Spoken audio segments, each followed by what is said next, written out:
انسانی زندگی مسلسل مشکلات کے راستوں پر چلنے والا ایک عمل ہے جو خوشیاں بھی ساتھ لیے ہوئے ہوتی ہے، لیکن غم بھی اس کے ساتھ ساتھ ہیں، اور انسان بقول خالق اللہ رب العزت کے کمزور پیدا کیا گیا ہے، یہ اس کی کمی ہے۔ پھر یہ جلد باز بھی ہے، یہ بھی اس کی کمی ہے۔ پھر یہ ناشکری پر اتر آتا ہے، یہ بھی اس کی کمزوری ہے۔ پھر یہ بعض اوقات مایوس ہو جاتا ہے، اور مایوس ہو کے وہ انداز اختیار کرتا ہے جو مزید تباہی اور بربادی کا باعث بنتے ہیں، ریلیکس ہونے کا باعث نہیں بنتے۔ لہٰذا جس طرح ہماری کوشش ہوتی ہے کہ ہم دوسروں کو جانیں، اس سے زیادہ ہمیں اپنے آپ کو جاننا چاہیے، اپنے آپ کو پہچاننا چاہیے، اپنی کمزوریوں کو باقاعدہ پوائنٹ آؤٹ کرنا چاہیے، اپنی خوبیاں بھی علم میں ہونی چاہیے، خامیاں زیادہ علم میں ہونی چاہیے، اپنے مسائل یہ بھی ذہن کے اندر ہونے چاہیے، تاکہ دنیا کو مینج کرنے کی بجائے انسان سب سے زیادہ اپنی ذات کو مینج کرے۔ جتنا کوئی اپنے آپ کو مینج کرنے میں کامیاب ہو جاتا ہے، اتنا اس کی زندگی سے وابستہ باقی امور بھی آٹومیٹکلی مینج ہونا شروع ہو جاتے ہیں، اور یہ وہ اس کی منصوبہ بندی ہے جو اس کو سکون بھی دیتی ہے، کامیابی بھی دیتی ہے، دوسروں کے لیے ماڈل بھی بناتی ہے، اور یہاں تک ہوتا ہے کہ رب کو راضی کرنے کا باعث بھی بن جاتا ہے۔ انسان کچھ مشکلات کا شکار مسلسل رہتا ہے۔ بطور مسلمان جب ہم قرآن و حدیث کی عینک سے ان مسائل کو سنیں، سمجھیں اور حل کرنے کی کوشش کریں تو انشاءاللہ ہمارا رب ہمیں کامیابی عطا فرمائے گا، کیونکہ کم از کم تشخیص کا درست ہونا ضروری ہے کہ مسئلہ کیا ہے، یہ پیدا کیوں ہوا ہے، اس کے اسباب کیوں ہیں۔ جب ان چیزوں کا ہم جائزہ لیں گے تو انشاءاللہ امید ہے کہ اللہ فیصلے بھی درست کرنے کا موقع دے دے گا۔ ان میں سے 4 قسم کے دشمن کہہ لیں، مخالف قوتیں کہہ لیں، مخالفین کہہ لیں، ایشوز کہہ لیں، جو تقریباً ہر کسی کو فیس کرنا پڑتے، انہی کا حل ایک ہی نقطے میں انشاءاللہ ہم پیش کریں گے۔ اللہ تعالیٰ درست بات کہنے کی اور سمجھ کے عمل کی توفیق عطا فرمائے۔ انسان جن مسائل کا، مصائب کا شکار ہوتا ہے، ان میں سے ایک بنیادی خوفناک، خطرناک، نظر نہ آنے والی پریشانی اس کا اپنا نفس ہے، جسے قرآن کی زبان میں نفس امارہ کہا گیا ہے۔ یہ ایک بنیادی مخالف قوت ہے، یہ ایک منفی لائن پر سفر کرنے والی وہ سوچ ہے جس کو قرآن نے جو نام دیا ہے وہ نفس امارہ۔ ایک یہ چیز ہے۔ دوسری چیز جس سے ہم بہت زیادہ ڈسٹرب ہوتے ہیں وہ شیطان کا وجود ہے۔ یہ دوسری وہ قوت ہے جو انسان کو خرابی کی طرف، شر کی طرف ڈیٹریکٹ کرنے کے لیے ہر وقت اس کے ساتھ جڑا رہتا ہے۔ تیسری چیز جو ہم اپنوں میں سے دیکھتے ہیں وہ ہے حسد۔ حسد کا عمل اختیار کرنے والے، حسد کا رویہ اختیار کرنے والے، یہ اپنوں میں سے بھی ہیں، بیگانوں میں سے بھی۔ اور چوتھی چیز وہ ہے کفار، جو اس کوشش میں رہتے ہیں کہ مسلمانوں کو ہم نے نارمل نہیں رہنے دینا، ان کو خوشی کے ساتھ نہیں جینے دینا، ان کو کامیابیوں کی طرف ہم نے جانے نہیں دینا۔ اسی طرح تقدیر، یہ بھی ایک بہت بڑی ایسی چیز ہے جو انسان کو بعض اوقات چیک کرنے کے حوالے سے وہاں پر لا کے کھڑا کر دیتی ہے کہ انسان کا دماغ کام کرنا چھوڑ دیتا ہے کہ اس کے بعد میں کیا کروں۔ یہ مرحلے بعض اوقات بالکل کامیابیوں کے دروازے پر درپیش ہوتے ہیں، بعض اوقات سٹارٹ میں ہی یہ مسئلے درپیش ہوتے ہیں۔ بہرحال تقدیر کے جو اثرات ہیں یہ بھی انسان کو ڈسٹرب کر دیتے ہیں، اس لیے ہمیں سمجھایا گیا کہ جب تم نے یہ کہنا ہے کہ میں تقدیر پر ایمان رکھتا ہوں تو ساتھ وہاں یہ جملہ مینشن ہے حدیث کے مطابق، تقدیر کے خیر اور شر پر ایمان، یعنی تقدیر میں اگر میرے لیے کچھ کامیابیاں لکھی ہیں تو کچھ ناکامیاں بھی ہیں، تو میں ان پر بھی ایمان رکھتا ہوں کہ وہ بھی میری آزمائش کے لیے سسٹم کا ایک حصہ ہے۔ اسی طرح فتنے ہیں جن کو ہم نارمل سمجھتے ہیں، لیکن ان فتنوں میں بعض اوقات اتنے تباہ کن فتنے ہوتے ہیں کہ ان کے سامنے بھی کھڑا ہونا، سروائیو کرنا، یہ بڑے بڑے مضبوط لوگوں کے بس کی بات ہی نہیں ہوتی، وہ گر جاتے ہیں، جس کی ایک مثال رسول اللہ صلی اللہ علیہ وسلم نے اس طرح بھی بیان کی۔ آپ نے فرمایا کہ صحابہ، میں فتنوں کو اس طرح آتے دیکھ رہا ہوں جس طرح بارش کے قطرات گرتے ہیں صحن کے اندر، گنتی کا تصور ہی نہیں ہے۔ کس طرح جب بارش ہوتی ہے، کوئی کہہ سکتا ہے کہ اتنے ملین اتنے بلین قطرے ہیں، اللہ ہی جانتا ہے کتنے قطرے گرے ہیں۔ اس تسلسل کے ساتھ، اس بڑے ڈیجٹ فگر کے ساتھ آپ کہہ رہے ہیں کہ میں فتنوں کو آتا ہوا دیکھ رہا ہوں۔ پھر ایک جگہ آپ نے تشبیہ دی کہ جس طرح چٹائی کا دھاگا دھاگے کے ساتھ اٹیچ ہوتا ہے، جسے بڑی تھک قسم کی منتری ہم کہتے ہیں، وہ جس طرح دھاگے کے ساتھ دھاگا جڑا ہے، اس طرح فتنے آ رہے ہیں بالکل اٹیچ۔ اور ایک جگہ آپ نے فرمایا کہ نیکیاں کرنے میں جلدی کر لو، حالات ایسے ہو جائیں گے کہ بندے کا کنٹرول رکھنا، سروائیو کرنا، استقامت اختیار کرنا مسئلہ بن جائے گا۔ بندہ صبح مومن ہوگا تو شام تک کافر ہو جائے گا، شام کو مومن ہے تو صبح تک کافر ہو جائے گا۔ یہ حالات درپیش ہوں گے۔ پھر ایک جگہ آپ کہہ رہے ہیں کہ قیامت کے قریب دین پر استقامت اختیار کرنا، ڈٹنا ایسے ہی ہوگا جیسے کسی کو کہا جائے کہ اپنے ہاتھ کی ہتھیلی پر آپ انگارہ جلتا ہوا کوئلہ رکھو اور کھڑے رہو، اس کو گرنے نہ دو، تو آپ سوچ نہیں سکتے کہ ہاتھ لگتے ہی کیا حالات ہوتے ہیں۔ جے کہ اس کو کہا جائے کہ رکھو اور کھڑے ہو جاؤ اور ہلنا نہیں ہے، گرانا نہیں ہے، یہ حالات دین پر عمل کرنے کے حوالے سے درپیش آ سکتے ہیں۔ یہ سسٹموں کا حصہ ہے۔ اب یہ جتنی چیزیں جن کا میں نے آپ کے سامنے تذکرہ کیا، نفس امارہ، یہ قرآن مجید میں بڑا معروف واقعہ حضرت یوسف علیہ السلام کا، وہاں پر یہ بات ہوئی ہے۔ بعض روایتوں کے مطابق جب کسی نے یوسف علیہ السلام سے یہ سوال کیا کہ آپ برائی کے جس طرح قریب پہنچ چکے تھے، جو حالات بن گئے تھے، تو وہاں سے تو بچنے کی سمجھ نہیں آتی، تو آپ کیسے بچے؟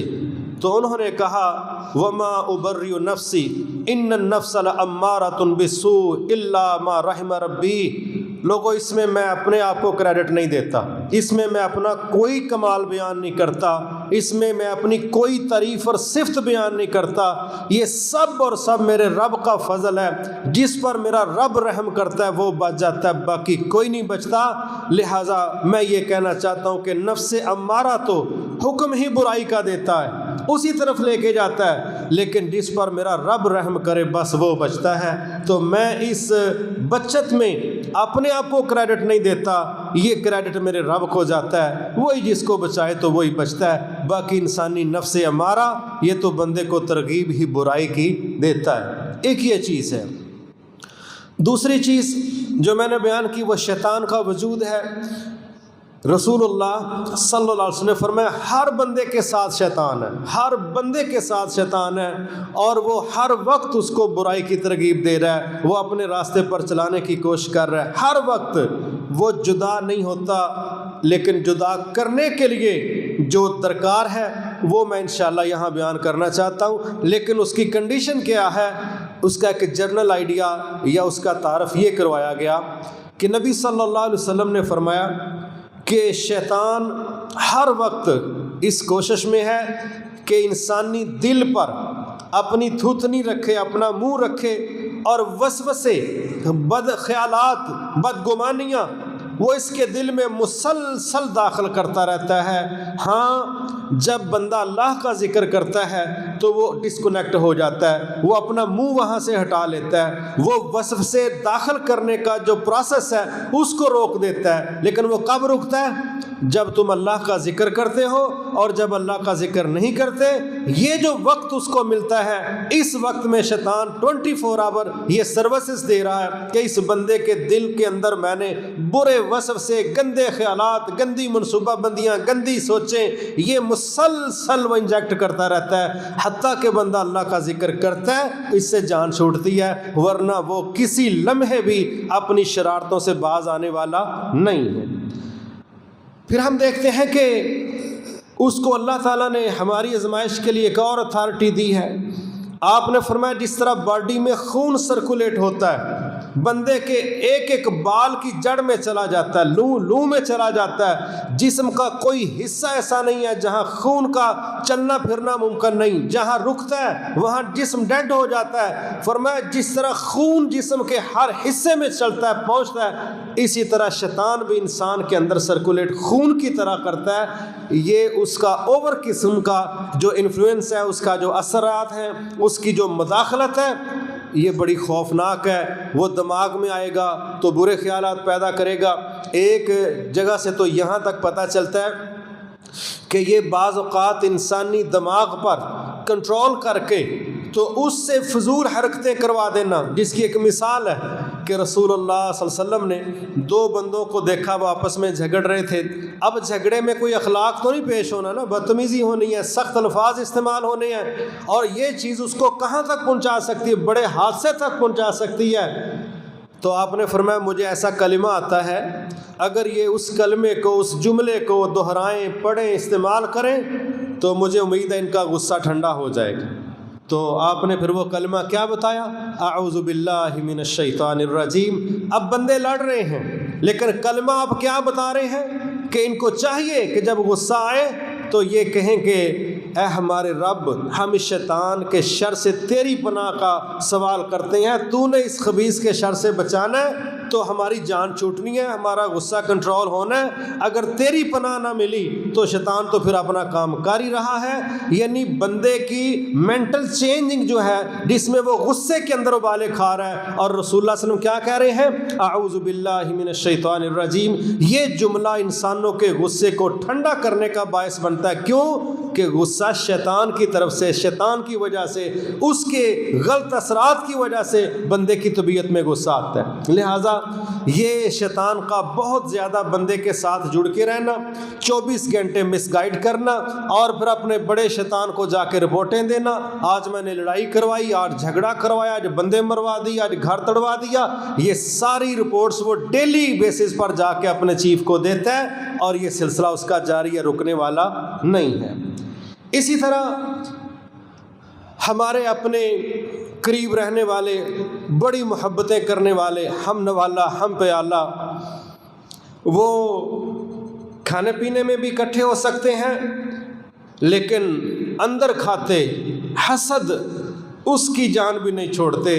اس جذبے کو، اس گندے خیال کے بہت بڑے ڈرم کو لے کے وہ ساتھ ساتھ چلتے ہیں۔ شیخ سعدی رحمۃ اللہ علیہ فرماتے ہیں جو بندہ بھی کوئی صلاحیت کا مالک ہے، کوئی شخص بھی کسی خوبی کا مالک ہے، اس کے حاسدین آٹومیٹکلی پیدا ہوتے ہیں۔ اسپیشلی نہیں کہ اس کو کوئی فرم لگانی پڑے گی کہ چلو کچھ 4 حاسدین پیدا ہو جائے، نہیں، بس بندے میں کوئی سکل ہونی چاہیے، اس سے حسد کرنے والے لوگ آٹومیٹکلی پیدا ہو جاتے ہیں، اور یہ زیادہ قریب رہنے والے ہوتے ہیں۔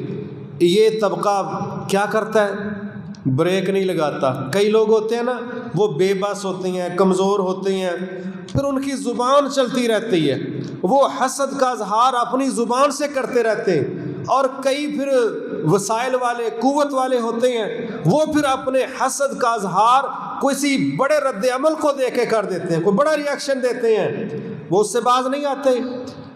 آپ نے دیکھا اس دنیا میں معروف تو یہی ہے نا کہ دنیا میں سب سے پہلا قتل عورت کی وجہ سے ہوا، اس بیچاری کے نام ایویں لگا دیا حالانکہ عورت کو تو اللہ تعالیٰ نے فرمایا ہم نے تمہارے راحت کے لیے، سکون کے لیے پیدا کیا ہے، اس کے جتنے رشتے ہیں وہ راحت کے ہیں، وہ ماں کا ہے، وہ بیوی کا ہے، وہ بہن کا ہے، وہ بیٹی کا ہے، یہ سب راحتوں والے، محبتوں والے، شفقتوں والے، یہ بڑے کمال کے رشتے ہیں۔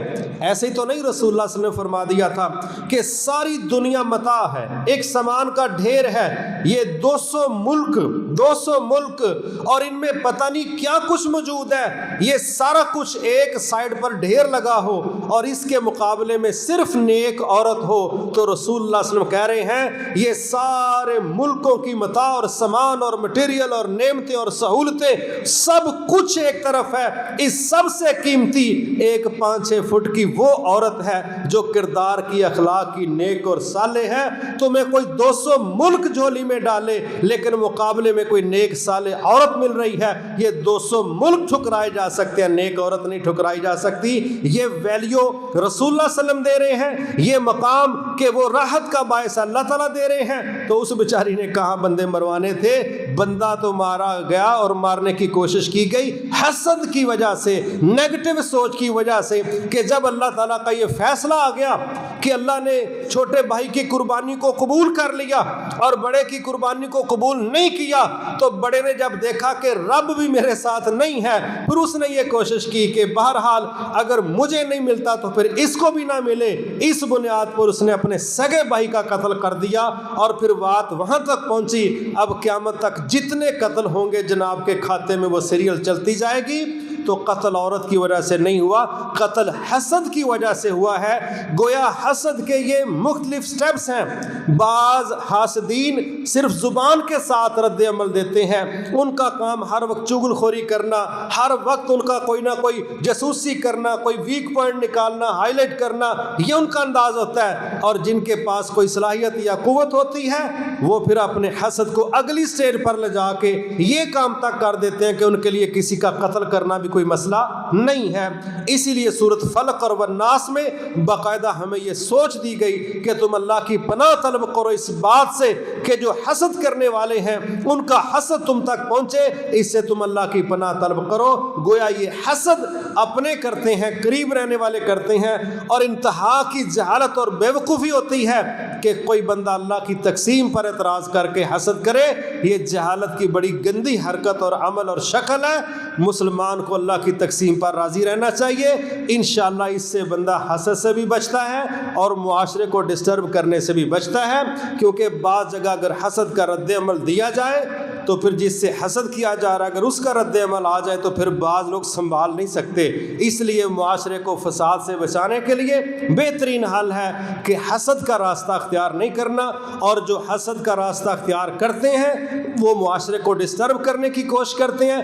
ایسے لوگوں کے شر سے بچنا بھی ہماری کامیابیوں کی طرف بڑھنے کے لیے بہت بڑی ضرورت ہے، لیکن یہ طبقہ بھی معاشرے میں پایا جاتا ہے۔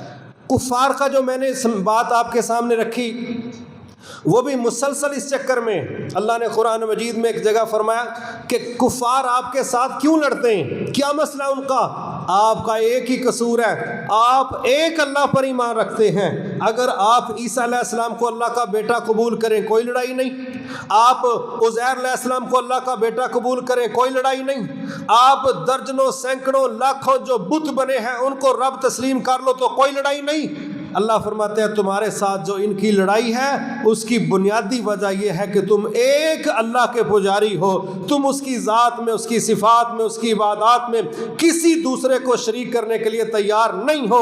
اس وجہ سے یہودی تمہارے دشمن، اس وجہ سے عیسائی تمہارے دشمن، اس وجہ سے ہندو تمہارے دشمن، اس وجہ سے سیکولر دہریے لوگ وہ بدتمیز قسم کا رویہ تمہارے ساتھ اختیار کرتے ہیں جس میں ملکوں کے ملک اجاڑ دینا، عصمتیں لوٹنا، مساجد کو تباہ کرنے کی کوشش کرنا، مسلمان معاشرہ ڈسٹرب کرنا۔ اللہ فرماتے ہیں ایک ہی وجہ ہے، تم ایک اللہ پر ایمان رکھتے ہو، اگر تم بھی ان کے رستوں پر چل پڑو تو کوئی لڑائی نہیں، کوئی لڑائی نہیں۔ مگر یہ لڑائی کی وجہ کیا ہے؟ وہ ایک اللہ پر ایمان نہیں رکھتے، تم ایک اللہ پر ایمان رکھتے ہو، اس لیے وہ تمہارے ساتھ لڑنے کی باتیں کرتے ہیں اور منصوبے بناتے ہیں۔ اسی طرح تقدیر، اس میں کوئی نیک ہے کوئی بد ہے، کوئی امیر ہے، کوئی غریب ہے، یہ بھی اللہ کا ایک مستقل پروسیس ہے جس میں سے ہر کسی کو مسلسل گزرنا ہوتا ہے، مسلسل۔ کوئی بندہ اس گیٹ سے نکلے بغیر آگے نہیں جا سکتا۔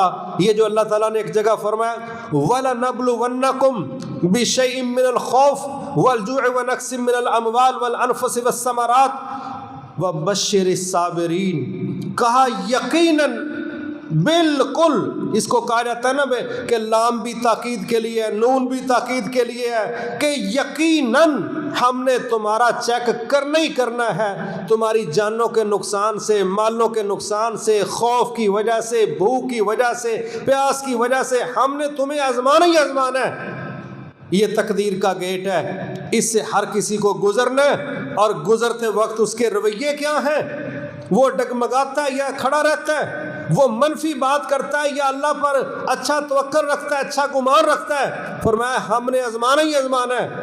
وَبَشِّرِ الصَّابِرِينَ، جو اس گیٹ سے گزرتے ہوئے صبر کا مظاہرہ کرے گا، اے نبی صلی اللہ علیہ وسلم آپ ان کو خوشخبریاں سنا دیں، اللہ کے ہاں یہی ہدایت یافتہ ہیں، اور جن پر اللہ رحمتیں کرتا ہے یہ لوگ وہی لوگ ہیں، ان کا شمار انہی لوگوں میں ہوتا ہے۔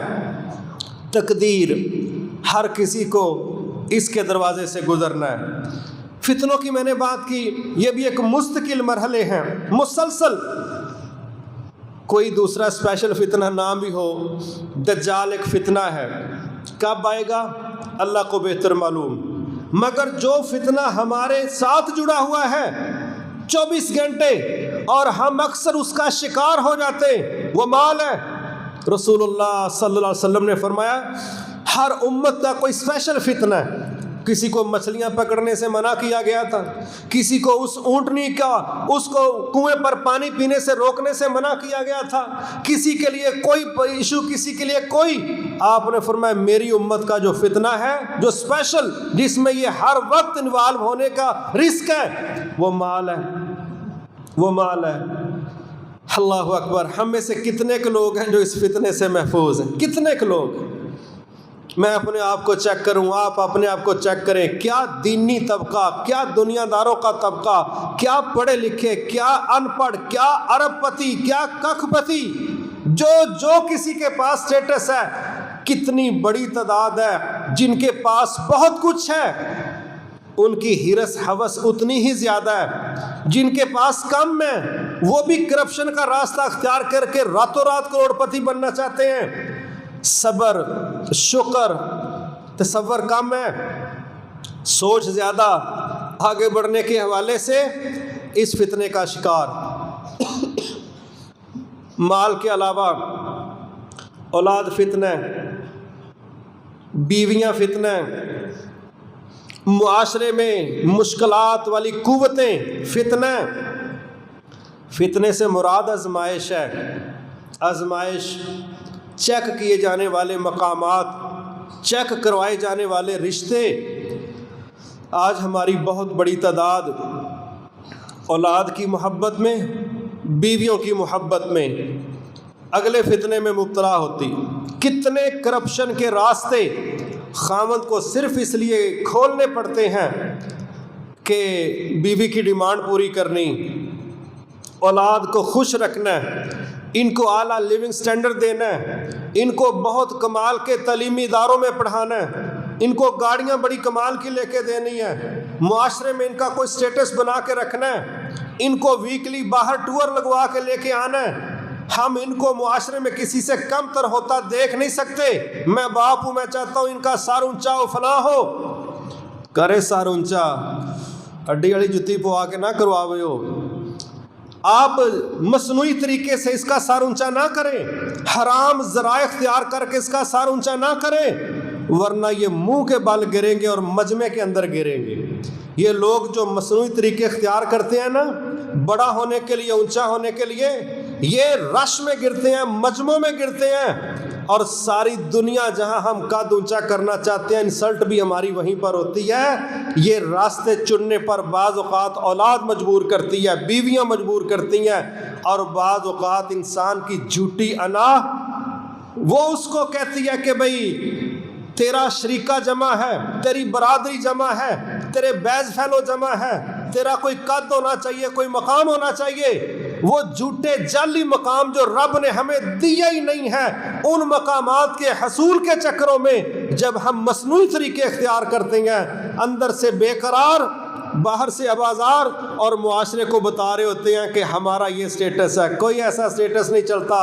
دلوں میں اگر کسی کی عزت نہیں ہے، ظاہری طریقے شاید یا ظاہری مصنوعی انداز عزت نہیں دے سکتے. عزت وہی ہے جو اللہ کسی کے دل میں داخل کرے، اور اللہ نے جو داخل کرنی ہے اس کا چینل اور ہے. اس کا چینل تقویٰ ہے، اس کا چینل للہیت ہے، اس کا چینل پرہیزگاری ہے، اس کا چینل حلال پر گزارا کرنا ہے، اس کا چینل اس کے سسٹم کو قبول کرنا ہے. اس کا سسٹم اس کے نبی کے ذریعے ہمیں سمجھا دیا گیا ہے. جو ان کو فالو کرے گا وہ پھر ان کی محبتیں دلوں میں داخل کرتا ہے، اور اتنا بڑا چینل چلاتا ہے کہ رسول اللہ صلی اللہ علیہ وسلم نے فرمایا اللہ تعالیٰ جب کسی سے محبت کرتے ہیں تو جبرائیل علیہ السلام کو بلا کے کہتے ہیں میں فلاں سے پیار کرتا ہوں، تم بھی اس سے پیار کرو. پھر ان کو کہتے ہیں جاؤ جتنے اہل آسمان ہیں سب کو بتا دو اللہ فلاں سے محبت کرتا ہے، تم سب اس سے محبت کرو. پھر اللہ تعالیٰ کہتا ہے جاؤ جو زمین پر رہتے ہیں ان کے دلوں میں بھی اس بندے کی محبت داخل کر کے آؤ. یہ چینل ہے تقوی کا، پرہیزگاری کا، گناہوں سے بچنے کا، حلال پر قناعت کرنے کا، حرام سے بے نیازی اختیار کرنے کا، ظلم سے اپنے آپ کو محفوظ کرنے کا. یہ چینل جو اختیار کرتا ہے اللہ دلوں میں جگہ اس کی بناتا ہے، اور جو اس کی بجائے دوسرے چینل اختیار کرتا ہے تو پھر ہمارا عقیدہ ہے جس کو رب ذلیل کرے دنیا کا کوئی سورس، کوئی ٹیکنیک، کوئی گر، کوئی تک اس کو اوپر نہیں کر سکتا، اور جس کو رب عزت دے اس کو کوئی ذلیل نہیں کر سکتا. مسلمان ہونے کے ناطے ہمارے چینل اسلام کے راستے سے ہو کے گزرنے چاہیے. یہ مصنوعی جعلی گناہوں والے یہ چینل کسی بندے کی عزت اور وقار میں اضافے کا باعث نہیں بن سکتے. لہٰذا یہ بھی وہ مسائل ہیں جن میں سے انسان گزرتا ہے. ان سب میں کوئی حل نفس امارہ کے مقابلے میں کوئی حل، شیطان کے مقابلے میں کوئی حل، فتنوں کے مقابلے میں کوئی حل، حاسدین کے مقابلے میں کوئی دفاع، کفار کے مقابلے میں کوئی دفاع. میرے بھائی یاد رکھنا ایک ہی حل ہے، ایک ہی حل ہے، واللہ ایک ہی حل ہے. اس کا نام ہے مضبوط ترین تعلق باللہ. اس کا نام ہے مضبوط ترین تعلق باللہ. جتنا کسی کا اس ون پوائنٹ ایجنڈے پر فوکس ہے، جتنا کوئی اس ایک نقطے میں مضبوط ہے، انشاءاللہ یہ جو میں نے 7-8 حصار بتائے ہیں فتنوں کے، شیطان کے، نفس امارہ کے، دشمنوں کے، حاسدین کے، تقدیر کے، جو کچھ بھی مسائل ہیں سب کے مقابلے میں سنگل نقطہ ہے. جتنا کسی کا اپنے رب کے ساتھ مضبوط پاورفل تعلق ہوگا انشاءاللہ یہ ساری زنجیریں آٹومیٹکلی ٹوٹ جائیں گی. کوئی چیز اس کے راستے میں رکاوٹ نہیں بنے گی، کوئی چیز اس کو روکنے والی نہیں ہے، کوئی چیز اس کو ڈسٹرب کرنے والی نہیں ہے. لیکن اگر اس کا تعلق رب سے کمزور اور ان چیزوں سے مضبوط ہے تو پھر تو اس کا وہی نتیجہ نکلنا ہے جو بتایا جا رہا ہے. اس تعلق باللہ کے لیے ہماری جو ذمہ داریاں ہیں میں چند ایک وہ رکھنا چاہتا ہوں. اگر ہم چاہتے ہیں، یہ ہماری سوچ ہونی چاہیے کہ یار میں اکیلا بندہ ہوں، میں ان 7 محاذوں پر کیسے فائٹ کروں، میں کیسے 7 فوجوں سے لڑوں، میں کیسے 7 لشکروں کا مقابلہ کروں، میں کیسے 7 آزمائشوں سے کراس ہو جاؤں، پار ہو جاؤں. شیطان الگ فوج لے کے کھڑا ہے، نفس امارہ الگ خواہشوں کی فوج لے کے کھڑا ہے، فتنے بے شمار ہیں سمجھ میں آنے سے بھی بالاتر ہیں، تقدیر کی الگ آزمائشیں ہیں، میرے اپنوں میں الگ حاسدین ہیں، اللہ کے دشمن اور میرے دشمنوں کی تعداد بہت زیادہ ہے. یہ 7-8 قسم کی دشمن فوجیں میں کس طرح سب کو شکست دوں؟ اس کا طریقہ ہے، اس کا طریقہ کار ہے مضبوط ترین تعلق باللہ. اور اس میں سب سے پہلی جو شرط ہے، سب سے پہلا جو کڑا ہے جس کو ہم نے مضبوطی سے تھامنا ہے تاکہ یہ تمام مسائل سے ہم نکل سکے، وہ ہے توحید کا کڑا، وہ ہے توحید کا عقیدہ، وہ ہے شرک سے برات، وہ ہے رب کے علاوہ تمام قوتوں سے اعلان برات، سب سے ڈسکنیکٹ، ایک اللہ کی ذات، وَمَن يَتَوَكَّلْ عَلَى اللَّهِ فَهُوَ حَسْبُهُ۔ اللہ کہتے ہیں اگر یہ تمام قوتوں سے ٹکرا کے کامیابی حاصل کرنا چاہتے ہو تو تمہارے لیے ایک ہی چینل ہے، تم اپنے اللہ پر توکل کرو، اور اللہ ضمانت دیتا ہے کہ جو اللہ پر توکل کرے گا ہم اس کے لیے کافی ہو جائے گی، آپ کو کسی دوسرے سہارے کی ضرورت نہیں پڑے گی۔ تو اللہ پر توکل کون کرے گا؟ جس کا رب کے ساتھ عقیدہ، نظریہ، پالیسی، سوچ پازیٹیو ہے، توحید والی ہے، شراکت والی نہیں، بے وفائی والی نہیں، کھل کے کہہ دوں تو غداروں والی نہیں۔ جو بندہ اپنے رب کے ساتھ مخلص نہیں ہے، رب اس کے ساتھ وعدے پورے کرنے کا پابند ہی نہیں، کوئی پابند نہیں۔ صاف نام لے کے اللہ کہہ رہا ہے جو مجھ پر توکل کرے گا میں اس کے لیے کافی ہو جاؤں گا، اور اللہ پر توکل وہی کرے گا جو اللہ کو ایک مانتا ہے، جو اللہ کے ساتھ کسی کو شریک نہیں کرتا، جو اللہ کے مقابلے میں کسی کو کھڑا نہیں کرتا۔ اللہ تعالیٰ تو صرف اس پر کھڑا ہے، باقی کسی دوسرے کے ساتھ رب کا وعدہ ہی نہیں، وہ نہیں کسی کے ساتھ کھڑا۔ عقیدہ توحید یہ بنیاد ہے۔ اللہ نے قرآن مجید میں ایک جگہ فرمایا جس نے طاغوت کا انکار کیا اور اللہ پر ایمان لے آیا اس نے مضبوط ترین کڑا تھام لیا جو کبھی ٹوٹنے والا نہیں۔ طاغوت کیا ہے؟ طاغوت شیطان ہے، طاغوت شیطان ہے۔ جس نے شیطان کا انکار کیا، ایک اللہ پر ایمان لا کے کھڑا کیا، اللہ کہتے ہیں اس نے ایسا مضبوط رنگ پکڑ لیا جو کبھی ٹوٹنے والا، رنگ میں کوئی کمزوری نہیں، بندے کے ہاتھ تھک جائیں، بندے کے اعصاب جواب دے جائیں، وہ سلو ہو جائے، وہ ڈھیلا پڑ جائے، یہ اس کے مسئلے ہیں، لیکن جس رنگ کو، کڑے کو اس نے پکڑا ہے وہ کبھی ٹوٹنے والا نہیں ہے۔ یہ پہلی چیز۔ دوسری چیز، اس کا فرض بنتا ہے رب سے تعلق نبھانے کے لیے طریقہ رب کے رسول سے وصول کرے، رب سے مضبوط تعلق بنانے کے لیے طریقہ رب کے رسول سے سمجھے کہ میں اللہ کے ساتھ مضبوط تعلق بنانا چاہتا ہوں، مجھے آپ بتائیں، اے اللہ کے نبی صلی اللہ علیہ وسلم آپ مجھے گائیڈ کریں کہ میں اپنے رب سے مضبوط تعلق کیسے بنا سکتا ہوں۔ ایک ایک مسئلے پر سوالات کرتے تھے صحابہ رسول اللہ صلی اللہ علیہ وسلم۔ یہودیوں نے تو ایک دفعہ طنز کی، کہنے لگے کیا ہے آپ کا نظام دین کے نام پر؟ آپ کا نبی تو آپ کو رفع حاجت کے بھی طریقے بتاتا ہے کہ واش روم میں کیسے جانا ہے۔ تو صحابہ احساس کمتری میں مبتلا نہیں ہوئے، بلکہ جرت سے کہنے لگے ہاں ہاں ہم ڈسپلنڈ لوگ ہیں، ہم بے مہارے لوگ نہیں، ہم کسی قاعدے ضابطے کے پابند ہیں۔ اسلام وہ رولز دیتا ہے جو واش روم سے لے کے حکومتیں چلانے تک ہمیں گائیڈ کرتا ہے۔ ہم بے مہارے لوگ نہیں، ہم اپنی مرضیوں کے پیچھے چلنے والے لوگ نہیں، ہم کسی قاعدے ضابطے کے پابند ہیں، اور وہ نازل کرنے والی اللہ کی ذات ہے، بیان کرنے والے رسول اللہ صلی اللہ علیہ وسلم ہے۔ ہاں ہمیں فخر ہے کہ ہمارے نبی ہمیں رفع حاجت کے بھی طریقے اور ڈسپلن بتاتے ہیں، اور ہم دین کے نام پر دفاعی پوزیشن میں چلے جاتے ہیں کہ جب کوئی دین کی بات کرے گا تو پھر اس کو ہم ایک نئی ٹرمنالوجی پیش کرتے ہیں، نہیں، دین الگ ہے، سیاست الگ ہے، دین الگ ہے، دنیا الگ ہے، دین الگ ہے، بازار الگ ہے، دین الگ ہے، شادی الگ ہے۔ پتہ نہیں ہم کہاں دین کو ایسے نکھیڑ کے الگ رکھتے ہیں کہ راڑی نہ جائے، یہ ہمارے پریشانی ہے۔ صحابہ تو احساس کمتری میں مبتلا نہیں ہوتے تھے، لہذا اللہ سے مضبوط تعلق بنیاد عقیدہ توحید، دوسرا طریقہ بذریعہ محمد صلی اللہ علیہ وسلم، اور تیسری چیز اپنے رب کے ساتھ ہر وقت ہارٹ لائن پر رابطہ رکھنا، ہر وقت ہارٹ لائن پر رابطہ رکھنا۔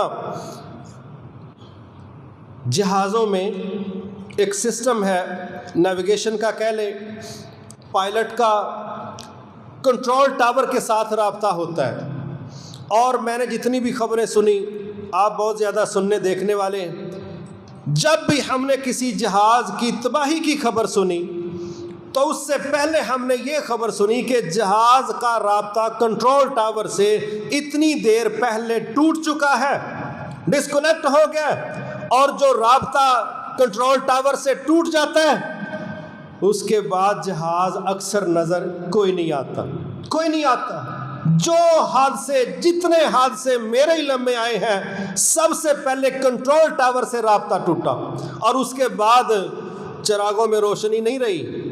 اگر ہم چاہتے ہیں کہ بجھنے سے بچ جائیں، حادثوں سے بچ جائیں، ہمارا 24 آور اپنے رب کے ساتھ ہاٹ لائن پر رابطہ رکھنا ضروری ہے۔ یاد رکھنا جتنی دیر ہم رب سے ڈسکنیکٹ ہوئے عین ممکن ہے وہ حادثے کا وقت ہو اور اس کے بعد ہمیں کوئی بچانے والا نہیں ہے، کیونکہ یہ عقیدے کی بات ہے۔ لا ملجا ولا منجا منک الا الیک، یا اللہ تیرے علاوہ کوئی پناہ کی جگہ نہیں، کوئی تحفظ کی جگہ نہیں، کوئی سیکورٹی کی جگہ نہیں۔ تو رب سے رابطے میں رہو گے تو محفوظ بھی رہو گے، مضبوط بھی رہو گے، ٹریک پر بھی رہو گے، لینڈنگ بھی صحیح ہو جائے گی۔ منزلوں پر پہنچنے کے لیے رب کے کنٹرول ٹاور سے رابطہ رکھنا ضروری ہے، اور اگر رب کے کنٹرول ٹاور سے رابطہ ڈسکنیکٹ ہو گیا تو پھر شیطان ہمیں اچک کے سمندروں میں گرا دے، کھائیوں میں گرا دے، جیلوں میں پہنچا دے، بدکاریوں میں الجھا دے، بے حیائی میں غرق کر دے، کیونکہ جب کنٹرول اس کے پاس چلا گیا تو پھر جہاز ہائی جیک ہو کے جدھر مرضی جائے۔ اس کے شر سے بچانے کے لیے ایک ہی چینل ہے، وہ مضبوط ترین تعلق باللہ کا چینل ہے۔ اس میں ہم ایک اور جھلک دیکھتے ہیں۔ میں مختصراً بیان کرتا ہوں کہ رسول اللہ صلی اللہ علیہ وسلم نے جاگنے سے لے کے دوبارہ سونے تک کوئی مرحلہ، کوئی سٹیپ ایسا نہیں ہے جہاں رسول اللہ صلی اللہ علیہ وسلم نے گائیڈ نہیں کیا۔ سونے کا آخری مرحلہ ہے، جاگنے سے لے کے جو مرحلے ہیں، آپ بیڈ سے ابھی اٹھے نہیں، لیٹے ہوئے ہیں، صرف آپ کی آنکھ کھلی ہے، آپ فوری طور پر رابطے میں۔ الحمدللہ الذی احیانا بعد ما اماتنا والیہ النشور، شکر ہے اس ذات کا جس نے مجھے مرنے کے بعد دوبارہ زندہ کیا، اور میں عقیدے کا اظہار کرتا ہوں کہ ہم نے اپنے اللہ ہی کی طرف پلٹ کے جانا۔ ابھی آنکھ کھلی ہے، پھر عقیدے کا اظہار کر رہا ہے، لا الہ الا اللہ وحدہ لا شریک لہ لہ الملک ولہ الحمد وہو علی کل شیء قدیر۔ یہ عقیدے کا اظہار کر رہا، ابھی آنکھ کھلی، اٹھا نہیں ہے، اٹھ گیا ہے، ساتھ واش روم ہے، بسم اللہ اللہم انی اعوذ بک من الخبث والخبائث، یا اللہ جدھر جا رہا ہوں یا شیطان، جن اور جننیوں کا ان کی بھی رہائش یہی ہے۔ اللہ تیرا بندہ تجھ سے سوال کرتا ہے کہ ان خبیث جن اور جنیوں کے شر سے اپنے بندے کو محفوظ رکھنا۔ یہ اندر جا رہا ہے، باہر آیا ہے، غفرانہ کا، اللہ اندر بھی تیری پناہ تھی، باہر بھی تیری پناہ ہے۔ ابھی کھانا شروع کرنا ہے، کپڑے چینج کرنے ہیں، گھر سے نکل رہا ہے، بسم اللہ توکلت علی اللہ لا حول ولا قوت الا باللہ۔ تیرا بندہ تیرے اوپر بھروسہ کر کے اپنے گھر سے قدم باہر نکال رہا ہے۔ تیرے بندے کا عقیدہ ہے اگر میں نے کوئی اچھا کام کیا تو تیری توفیق سے کروں گا، اگر کسی برے کام سے بچا تو تیری وجہ سے بچوں گا۔ یہ سیڑھیاں چڑھ رہا ہے، اللہ اکبر اللہ اکبر، یہ اتر رہا ہے، سبحان اللہ سبحان اللہ، یہ گاڑی پر بیٹھ رہا ہے تب دعا پڑھ رہا ہے، یہ کسی جگہ داخل ہو رہا ہے تب دعا پڑھ رہا ہے۔ قدم قدم پر دعائیں، کوئی لمحہ ایسا نہیں، خوشی کا، غمی کا، کھانے کا، پینے کا، پہننے کا، ہر مرحلے پر سینکڑوں دعائیں رسول اللہ صلی اللہ علیہ وسلم جو سمجھائی ہیں۔ اس کا مطلب ہے وہ دماغ میں بھی چلنی چاہیے، زبان پر بھی چلنی چاہیے، تاکہ شیطان کو ہائی جیک کرنے کا کوئی موقع میسر نہ آئے۔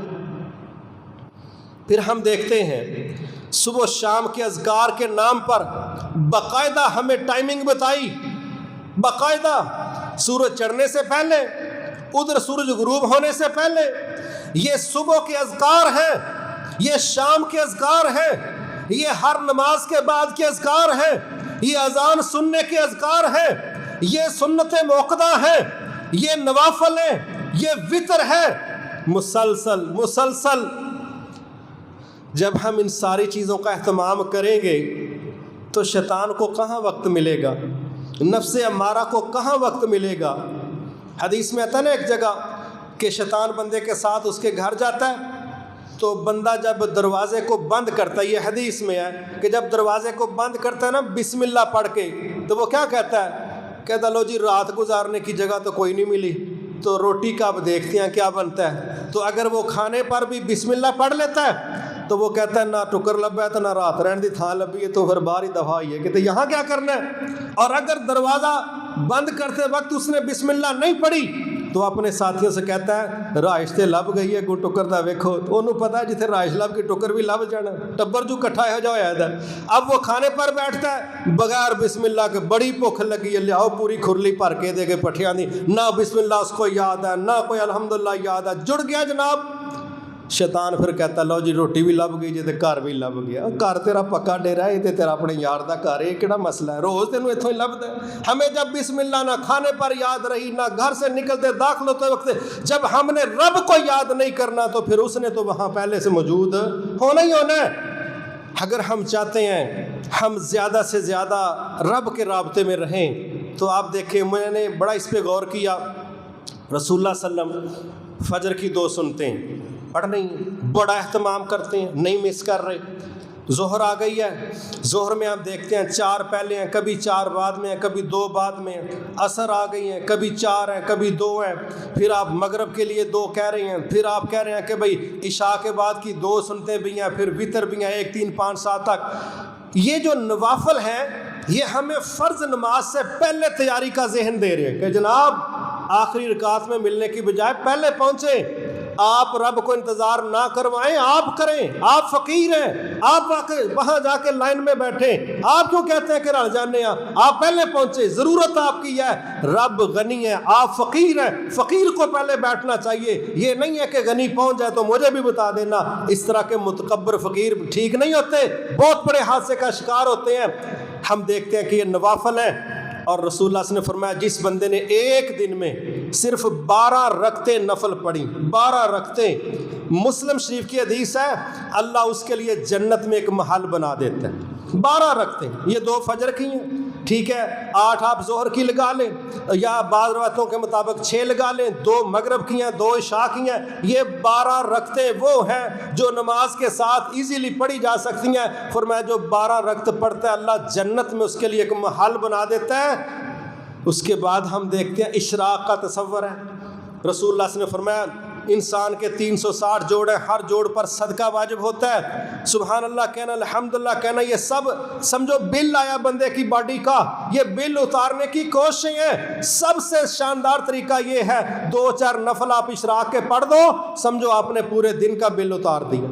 ایک روایت کے مطابق جو بندہ 4 رکعتیں صبح پڑھتا ہے اشراق کی، اللہ سارے دن کے لیے اس کے لیے کافی ہو جاتا ہے۔ پھر ہمیں اس کے علاوہ حضرت بلال رضی اللہ عنہ، آپ نے کہا بلال میں جب معراج پر گیا تو میں نے اپنے سے بھی آگے آپ کے قدموں کی آہٹ سنی، مجھے سنائی دی، کیا اسپیشل کام ہے جو آپ کرتے ہو؟ کہتے ہیں اللہ کے نبی صلی اللہ علیہ وسلم جہاں تک مجھے یاد ہے یا سمجھ آ رہا ہے یا یقین ہے، ایک ہی میرا عمل ہے جس میں مجھے بڑا مان ہے، وہ کیا ہے؟ کہتے ہیں جب بھی میں نے وضو کیا، جتنی اللہ نے توفیق دی، میں نے 2-4 نفل ضرور پڑھے، کم از کم 2 نفل میں نے پڑھے، ہر وضو کے ساتھ میں نے 2 نفل پڑھے ہیں۔ مجھے امید ہے کہ یہ میری نیکی کی وجہ سے اللہ نے آپ کے سامنے میرا کوئی پروٹوکول، میری کوئی عزت ویلیو پیش کی ہے ہر وضو کے ساتھ۔ اور پھر راتوں کا قیام ہے، وہ تو ویسے ہی ایک بڑی کمال کی چیز ہے۔ جتنی نفس کی سرکشی، بدماشی اور تکبر اور خرابیاں، یہ تہجد کے ساتھ اللہ کہتے ہیں خراب جتنا ماحول ہے تمہارے دل و دماغ کا، یہ راتوں کا قیام اس کی اصلاح کے لیے شاندار ڈوز ہے۔ لہٰذا یہ نوافل کا اہتمام، دعاؤں کا اہتمام، صبح و شام کے اذکار کا اہتمام، اور رب کے سسٹم کو سمجھنے کے لیے مسلسل قرآن مجید کی تلاوت، یہ چند وہ چیزیں ہیں جو ہمیں مسلسل اپنے رب سے رابطے میں رکھنے کا باعث ہیں۔ جتنا زیادہ ہم اس کا اہتمام کریں گے اتنا شیطان کے شر سے بچیں گے، کفار کی شرارتوں سے بچیں گے، نفس امارہ کی شرارتوں سے بچیں گے، فتنوں کے شر سے بچیں گے، تقدیر کی آزمائشوں سے نکل جائیں گے۔ جو کچھ ہمارے گرد جنگل کی طرح کھڑا ہے، اگر ساری جگہوں سے ہم کامیابی سے نکلنا چاہتے ہیں، زبردست قسم کا سنگل نقطہ ہے، جتنا ہمارا رب سے مضبوط اور 24 آور رابطہ رہے گا، انشاءاللہ ان میں سے کوئی چیز ہمیں ڈسٹرب نہیں کرے گی۔ اگر کہیں آزمائش آ بھی گئی تو ہمارا رب ہمیں کامیابی سے پاس کروا دے گا، اور اگر ہمارے رابطے اپنے رب کے ساتھ نہ رہے تو یاد رکھنا حسد کرنے والے بھی لے دے جائیں گے، فتنے بھی ڈسٹرب کرتے ہیں، کفار بھی تنگ کرتے کرتے ہیں، شیطان بھی تنگ کرتا ہے، پھر ہمارے لیے الجھنوں کے علاوہ کوئی آپشن نہیں ہے۔ ایک ہی راستہ ہے کہ اللہ کی پناہ کے علاوہ کوئی پناہ نہیں ہے، اللہ کے دفاع کے علاوہ کوئی دفاع نہیں ہے، اور اللہ سے بڑھ کے ہمارا کوئی مددگار اور حامی و ناصر نہیں ہے۔ ہمیں اپنے ان تمام مسائل سے نکلنے کے لیے اپنے رب کے ساتھ مضبوط ترین تعلق کو استوار کرنے کے لیے یہ چینلز استعمال کرنے چاہیے، جو دعاؤں کا ہے، جو نوافل کا ہے، جو اذکار کا ہے، اسپیشلی عقیدہ توحید اور توکل علی اللہ کا ہے، اور اس کے ساتھ قرآن مجید کی تلاوت کا ہے۔ یہ وہ چند چیزیں ہیں جو ہمیں ہر وقت اپنے رب سے جوڑ کے رکھیں گی۔ امام ابن تیمیہ رحمۃ اللہ علیہ نے ایک بڑی خوبصورت بات کہی ہے کہ اپنے نفس کو اچھے کاموں میں مشغول کر لو، اگر نہیں کرو گے تو یہ تمہیں فضولیات میں خود مشغول کر دے گا، یعنی اس نے فارغ کوئی نہیں رہنا، یا آپ اس کو مصروف کر دو اور بچ جاؤ، یا یہ پھر تمہیں کرے گا۔ تو حل یہی ہے، ہم اس کو اللہ کی طرف جوڑ کے رکھیں، رابطے میں رکھیں، تاکہ یہ ہمیں کہیں الجھانے سے اس کو موقع نہ ملے۔ وما توفیقی الا باللہ العلی العظیم۔